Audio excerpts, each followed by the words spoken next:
Halo pemirsa, apa kabar? Senang sekali saya Raden Berlias dapat kembali menemani Anda dalam sebuah program talkshow yang syarat informasi inspiratif untuk Anda dan juga keluarga. Inilah Bincang Sehati.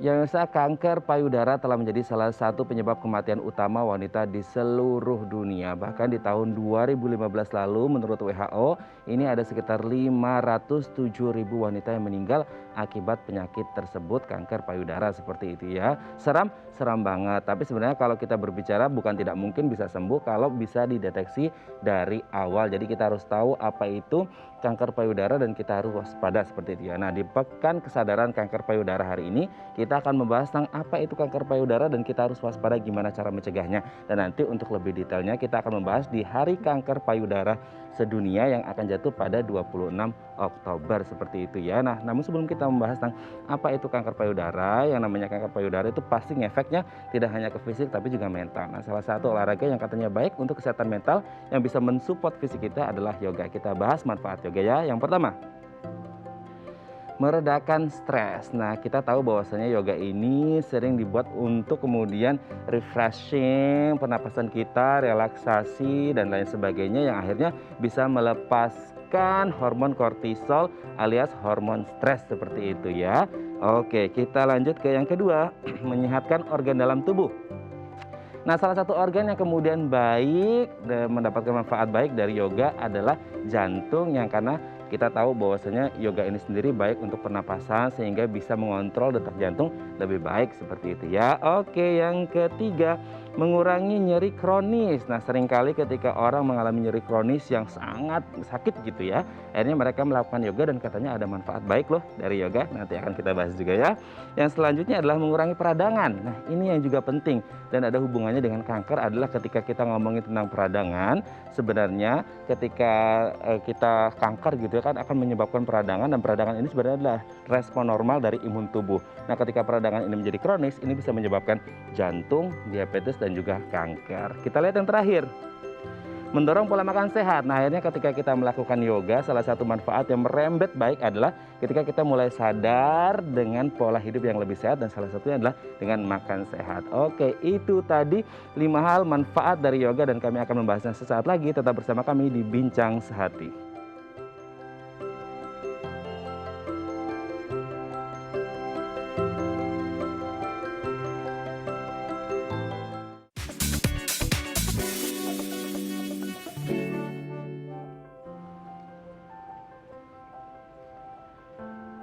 Baik, Anda masih bersama kami di Bincang Sehati dan tadi di segmen sebelumnya kita sudah membahas beberapa manfaat yoga untuk kesehatan tidak hanya mental tapi juga fisik dan ada kaitannya ternyata dengan yang namanya kanker gitu ya. Oke, untuk mengklarifikasinya dan untuk mengetahui apakah benar tadi yang saya sebutkan ini manfaat dari yoga, telah tersambung bersama kami di sambungan Zoom dengan Mbak Ivon atau Ivonet Yoga. Beliau ini adalah seorang instruktur atau guru yoga. Selain untuk yoga dewasa, Mbak Ivon ini juga seorang guru yoga untuk anak-anak dan juga seorang praktisi singing bowl. Selamat pagi Mbak Ivon, apa kabar?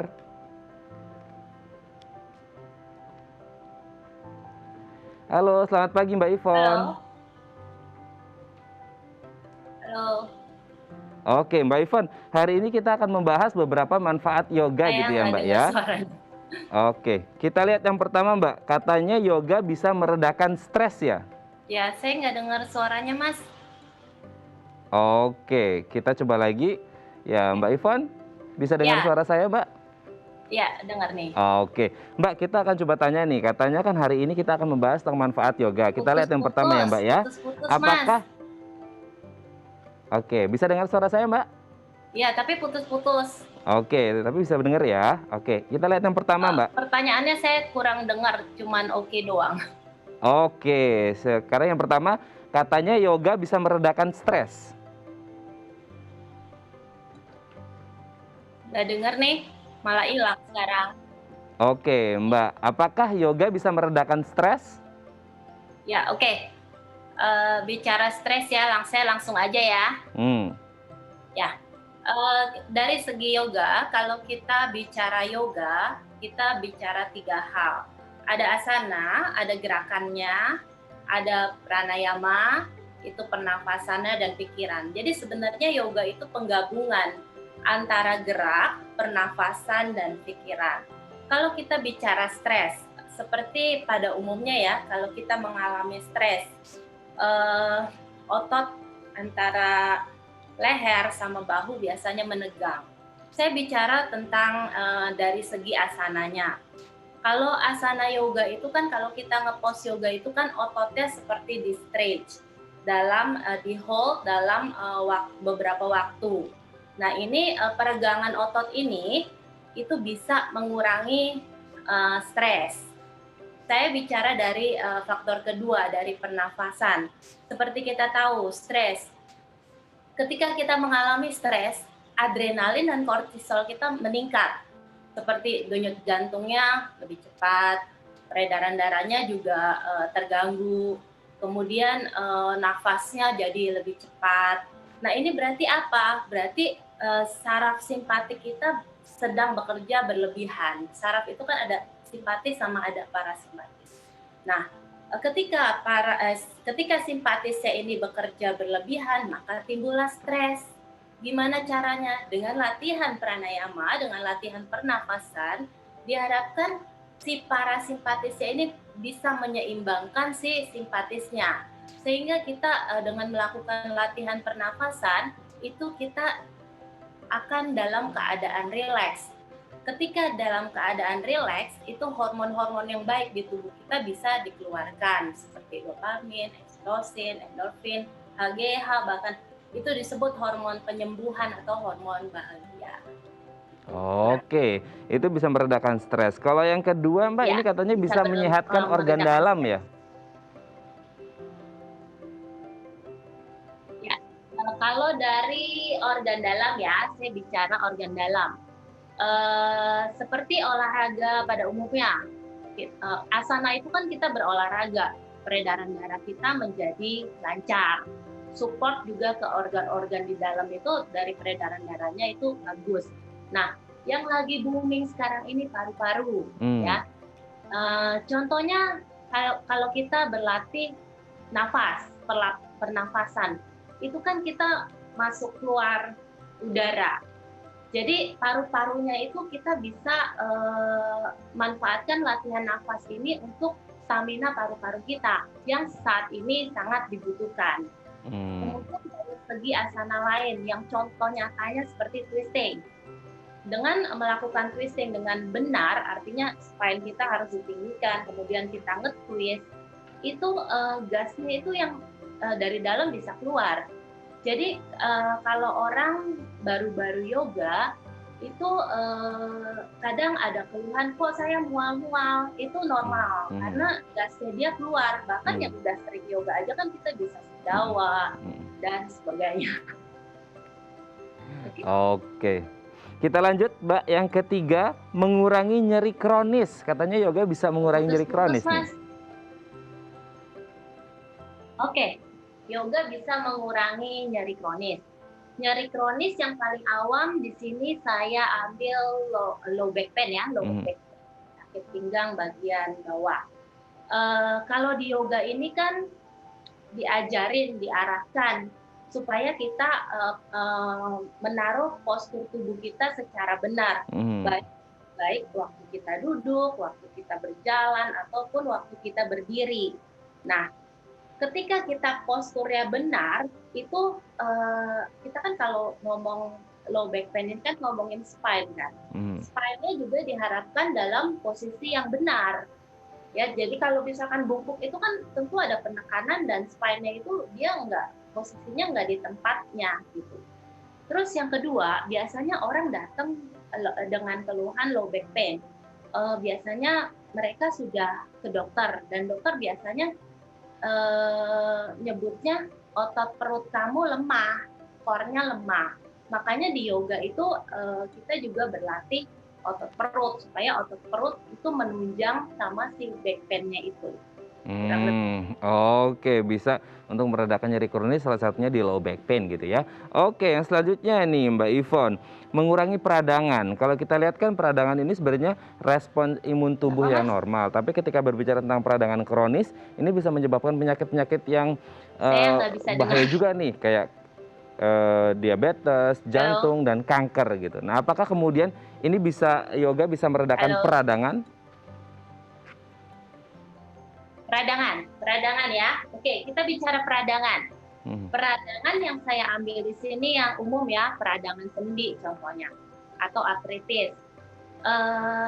Kita lagi-lagi ngomong asana ya.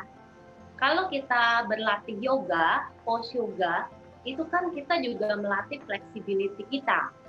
Ya, flexibility kita mhm, juga persendian yang radang. mhm. Itu fleksibilitinya dan fungsi persendian tersebut. Sehingga dia mengurangi tekanan. Jadi nyerinya itu bisa berkurang. Nah, kalau kita bicara yang penyakit ya, kayak contohnya radang sendi ini sama sebelumnya lower back pain, itu pranayamanya pernafasan kita justru berpengaruh juga karena yang seperti pertama saya ngomong, ketika kita dalam keadaan rileks, hormon-hormon yang baik di tubuh kita itu keluar. Jadi itu bisa untuk penyembuhan juga. Oke, yang terakhir nih Mbak Ivon, apakah yoga bisa mendorong pola makan sehat? Iya Mas, nggak dengar lagi. Ya, bisa dengar suara saya Mbak? Ya putus-putus Mas. Iya, yang terakhir nih Mbak, mendorong pola makan Pola sehat. makan ya, pola Ya, makan sehat oke, ya. oke. Oke, kita bicara pola makan sehat dari secara umum ya. Mhm, Secara umum kalau kita olahraga, anggap aja yoga ini olahraga. Kita pasti merasa badan kita sehat dong gitu loh, mhm, sehat. Nah, pada khususnya di yoga itu kan kita bicaranya tentang fisik dan mental dan tadi kan ada penyatuan antara pikiran. Jadi kalau kita secara umumnya udah berlatih fisik kita udah sehat, pikiran kita udah sehat, otomatis mhm, memotivasi kita untuk memasukkan, kita mau masukin apa nih ke tubuh kita mhm, gitu. Kayak contohnya makanan energi ya. Nah, makanan itu kan energi, energi yang dimasukkan ke tubuh kita diolah menjadi energi panas untuk ngasih makan sel-sel tubuh kita dan sebagainya. Itu kita pasti akan pilih-pilih. Itu dari segi umumnya. Kalau dari segi khususnya, di yoga itu ada namanya Ayurveda. Nah, Ayurveda ini sebenarnya sistematika kuno. Jadi Ayurveda ini sebenarnya sejalan sama yoga. Tapi karena si yoganya ini sama Western diambil, dia lebih famous dan Ayurvedanya ini ditinggalkan di India. Jadi mungkin zaman sekarang udah famous berbarengan ya. Cuman ini masih otentik. Sebenarnya zaman dulu itu ini Ayurveda ini sebenarnya jenis pengobatan, seperti pengobatan. Tapi ada bagian Ayurveda yang membahas mhm. tentang makanan yang baik untuk tubuh kita. Kurang lebihnya gitu. Jadi kalau yoga itu satu paket, fisik, mental, dan kehidupan. Wah, sangat luar biasa. Yoga itu satu paket fisik, mental, dan kehidupan gitu ya. Baik, terima kasih Mbak Ivon sudah berbagi bersama kami di pagi hari ini di Bincang Sehati. Semoga kita doakan kita sehat terus gitu ya. Dan salah satunya kita tidak terkena kanker, salah satunya ya kanker payudara. Terima kasih Mbak Ivon, selamat pagi, sehat-sehat terus. Baik, pemirsa, selanjutnya kita akan membahas tentang tema kita hari ini, waspada kanker payudara. Bagi Anda yang memiliki pertanyaan, Anda bisa menghubungi kami di nomor 021 290 3244 atau DM Instagram kami di @bincangsehati.tv. Kami akan segera kembali.